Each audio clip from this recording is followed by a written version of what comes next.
Sir ఈ సంఖ్యాశాస్త్రంలో 6 అనే పదానికి చాలా విశిష్టత ఉంది, ప్రాధాన్యత ఉంది అని అందరూ అంటారు కదా. ఈ 6 అనే సంఖ్య వచ్చిన వాళ్ళకి లక్షణాలు ఎలా ఉంటాయి?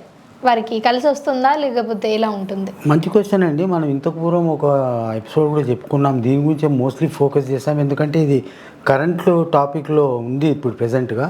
ఇంతకుముందు మనం ఒక పుష్ప 2 ఫిలిమ్స్ గురించి చెప్పాము, దాని గురించి 6 గురించి వివరించాము.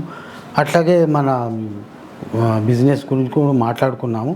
ఇప్పుడు మనము ఇంటర్నేషనల్ లీడర్స్ గురించి మాట్లాడినప్పుడు డొనాల్డ్ ట్రంప్ గురించి చెప్పుకున్నాం లాస్ట్ టైం. ఆయనకు కూడా 6 ఉంది.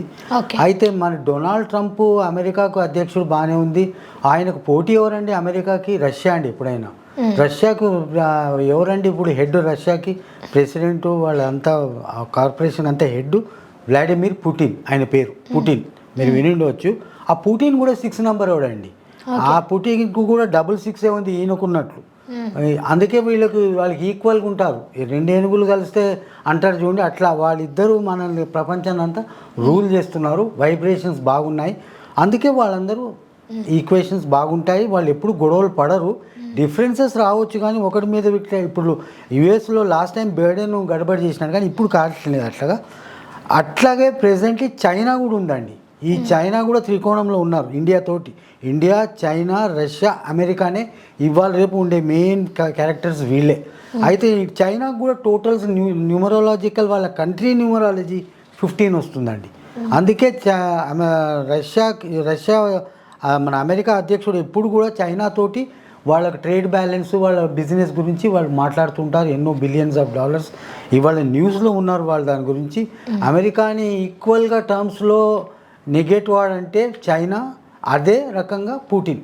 ఇప్పుడు ఇండియాకి ఏమంటే ఇండియా బర్త్డే డేట్ కూడా 15th. India is no less a power. India కూడా చాలా పెద్ద సూపర్ పవర్, రికగ్నైజ్ చేయాలా. మన వాళ్ళు ఇప్పుడు భారతదేశం అని పేరు పెట్టినారు. ఇండియా అంటే టోటల్ 3 అండి ఇండియాకి. మరి భారత్ అంటే టోటల్ 6 అండి మనకు ఉంది అది. అందుకే మేరా భారత్ మహాన్ అన్నారు. సో మనం అందరూ నమ్మాలా, ఇండియా విల్ బీ ఈ జనరేషన్కి ఇప్పుడు ఇక్కడి నుంచి ఇండియా గుడ్ టైమ్స్ వచ్చేసినాయి. ఎందుకంటే అందరు రికగ్నైజ్ చేసినారు న్యూమరాలజికల్గా బెనిఫిట్స్ ఏముంది అనేది. 6 అనేది మామూలు మాట కాదు. మన ఇండియాకు బర్త్డే అది. మనం ఎట్లయితే అందరు సక్సెస్ అయినారో అట్లనే అవుతుంది. ఇప్పుడు ఇండియాలో మీరు అన్న మాట మీద ఇంకా ఎక్కువ తీసుకొని పోతుంటే ఇండియాలో బిజినెస్ అనేది ఇవాళ రేపు నంబర్ 1 బిజినెస్ రియల్ ఎస్టేట్ అండి. రియల్ ఎస్టేట్ అంటే ఏంటండి? భూములు కొనడం కానీ, భవనాలు కొనడం కానీ, జాగ్రత్త సంబంధించి ప్లాట్స్ గురించి. రియల్ ఎస్టేట్ టోటల్ చేస్తే 6 వస్తుందండి. సో మీకు ఇంతకంటే ఎక్కువ ఉదాహరణ అవుతుంది అంటే ఎవరు కాలు పెట్టినా బంగారం అవుతాయి. అంటే ఈ 6 వైబ్రేషన్స్ తీసుకొని పోయిన వాళ్ళకి ఇంకా బాగా రిజల్ట్స్ కనిపిస్తుంటుంది. అట్లాగే 8 వాళ్ళు కూడా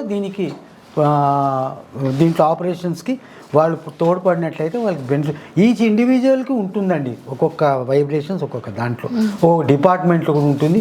మీరు ఇంకా ఎన్నో విషయాలు అడగదలుచుకుంటే అని అడగొచ్చు. This is ocean of subject. నేను ఎన్ని సీరియల్ చేసినా ఇంట్రెస్టింగ్ అట్లాగే ఉంటుంది. ప్రాక్టికల్ అప్లికేషన్స్ కూడా ఉన్నాయండి. సో అదే అండి మీరు మాట్లాడే దానికి మనం ఎక్కడైతే 6 వదిలేసామో మళ్ళీ we have given you some more briefing on that. So మన భారతదేశం కూడా నెంబర్ 6 వస్తుంది న్యూమరాలజీ ప్రకారం. అవునండి. అందుకే మన సస్యశ్యామలం మనం ముందు ఆ పూర్వంలో ఎట్లయితుందో అంత ఘనత మళ్ళీ వస్తుంది. ఎందుకంటే ఈ ప్రెజెంట్ జనరేషన్ ఇండియా పాత జనరేషన్ అంతా మన ఇంతకుముందు ఇమీడియట్ జనరేషన్ కంటే కూడా ఇప్పుడున్న జనరేషను చాలా లక్కీ. వాళ్ళు దే హ్యావ్ రికగ్నైజ్డ్. అంత టాలెంట్ ఉంది. మన వాళ్ళని మనం అందరం ఎంకరేజ్ చేయాలా. ఎవరేం చెప్పినా మనం దాని గురించి ఏం విననక్కర్లే. సౌభాగ్యము, భాగ్యం అంతా మన ఎంబటి ఉంది. The trend is with India. అది మనకండి. That's what is there. సంఖ్యాశాస్త్రంలో 6 నెంబర్కి ఎంత ప్రాధాన్యత ఉందో చాలా క్లియర్గా చెప్పారు సార్. థ్యాంక్ యూ అండి.